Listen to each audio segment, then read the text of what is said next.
কোনো রকম বাদর সমেত ঘরে তালা দিয়ে আমরা এগিয়ে পড়লাম সমুদ্রে চান করার উদ্দেশ্যে। প্রায় 10 মিনিট হেঁটে 60 টাকা চুনা লাগিয়ে নেমে পড়লাম সমুদ্রে। 2 ঘন্টা ধরে সমুদ্রের হাতে চরম কেলানি খেয়ে এগিয়ে পড়লাম হোটেলের দিকে। হোটেলটা ছিল অনেকটাই দূরে। হ্যাঁ, আমি কি স্বপ্ন দেখছিলাম? না, এটা হতে পারে না। তারপর ঘুম থেকে উঠেই বেরিয়ে পড়লাম খাবারের খোঁজে। এদিক ওদিক বহু খোঁজার পর ডিসাইড করলাম এখান থেকেই খাবো। খাবারের ভ্যারাইটি অনেক রকমই ছিল, তবে আমি তো খাবো সেই ডাল ভাতি।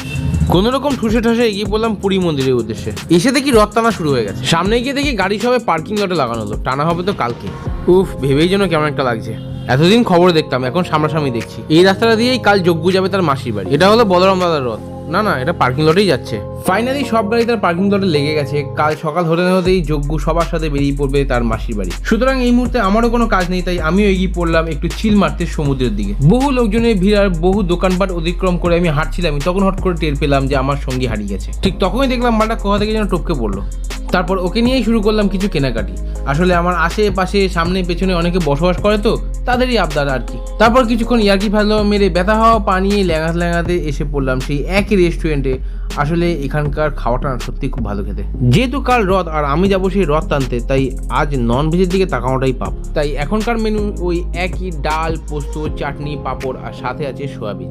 তারপর কোনো রকম ঠুসে ঠাসে হাত ধুয়ে এগিয়ে পড়লাম হোটেলের উদ্দেশ্যে। এদিকে দেখি ঝিরঝিরে বৃষ্টি পড়াও শুরু হয়ে গেল। ফাইনালি কোনো রকম ল্যাঙাতে হোটেলে এসে পৌঁছেছি। এবার ঘুম দেবো, আবার কাল দেখা হবে। টাটা।